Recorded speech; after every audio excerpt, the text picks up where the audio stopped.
किसी छोटे से गांव में हरी भरी खेतों के बीच शंकर नाम का एक किसान रहता था। शंकर सीधा सादा और मेहनती इंसान था। सुबह सूरज निकलने से पहले ही वो अपने बैलों को लेकर खेत पर निकल जाता और दिन भर मिट्टी को सींचता, बीज बोता और फसलों की देखभाल करता। उसका जीवन प्रकृति के चक्र के साथ बंधा हुआ था। मौसम की मार सहना, अच्छी फसल पर खुश होना और खराब फसल पर निराश होना, यही उसकी दिनचर्या थी। शंकर के पास बहुत ज्यादा जमीन नहीं थी, बस कुछ बीघे का खेत था जिस पर वो अपने परिवार का पेट पालता था। उसकी पत्नी पार्वती भी उतनी ही मेहनती थी। वो घर और बच्चों की देखभाल के साथ साथ खेत के कामों में भी शंकर का हाथ बटाती थी।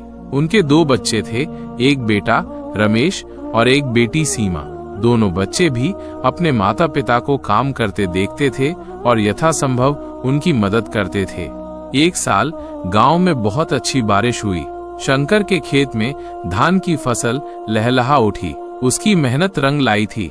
उसे उम्मीद थी कि इस बार अच्छी कमाई होगी और वो अपने बच्चों के लिए कुछ नए कपड़े और घर के लिए कुछ जरूरी सामान खरीद पाएगा। जब फसल काटने का समय आया तो शंकर और उसके परिवार ने मिलकर दिन रात काम किया। धान के सुनहरे दाने उनकी मेहनत की गवाही दे रहे थे। लेकिन तभी एक अप्रत्याशित आपदा आ गई। एक रात तेज हवाओं के साथ ओले पड़ने लगे। शंकर और पार्वती डर के मारे खेत की ओर दौड़े, लेकिन तब तक बहुत देर हो चुकी थी। ओलों ने पूरी फसल को बर्बाद कर दिया था।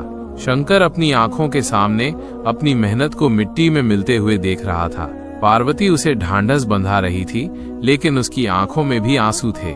शंकर टूट गया था। उसे समझ नहीं आ रहा था कि अब वो अपने परिवार का भरण पोषण कैसे करेगा। गांव के साहूकार का कर्ज भी सिर पर चढ़ा हुआ था। निराशा उसे घेरने लगी थी।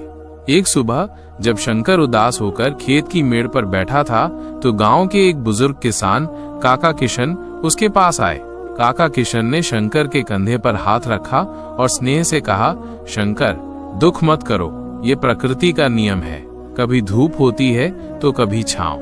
हिम्मत हारने से कुछ नहीं होगा। शंकर ने भरी आवाज में कहा, काका, मेरी तो पूरी मेहनत बेकार हो गई। अब मैं क्या करूंगा?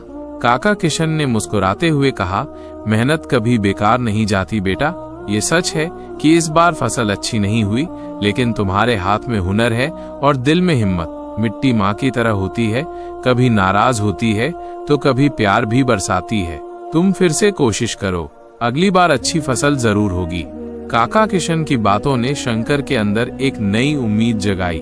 उसने सोचा, काका ठीक कह रहे हैं, हार मानने से तो कुछ नहीं मिलेगा। उसे फिर से उठना होगा और मेहनत करनी होगी। उस दिन से शंकर ने दोगुनी मेहनत से काम करना शुरू कर दिया। उसने खेत को फिर से तैयार किया, नए बीज बोए और दिन रात उसकी देखभाल की। पार्वती और बच्चों ने भी उसका पूरा साथ दिया।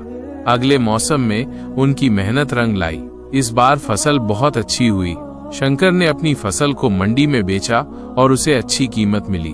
उसने साहूकार का कर्ज चुकाया और अपने बच्चों के लिए नए कपड़े भी खरीदे। उस दिन शंकर ने समझा कि जीवन में सुख दुख आते जाते रहते हैं, लेकिन जो कभी हिम्मत नहीं हारता और मेहनत करता रहता है वो अंत में सफलता जरूर प्राप्त करता है। किसान का जीवन भले ही मुश्किलों से भरा होता है, लेकिन उसकी मेहनत और लगन में ही असली खुशी छिपी होती है। शंकर एक बार फिर मुस्कुरा रहा था, अपनी मिट्टी और अपनी मेहनत पर गर्व करते हुए।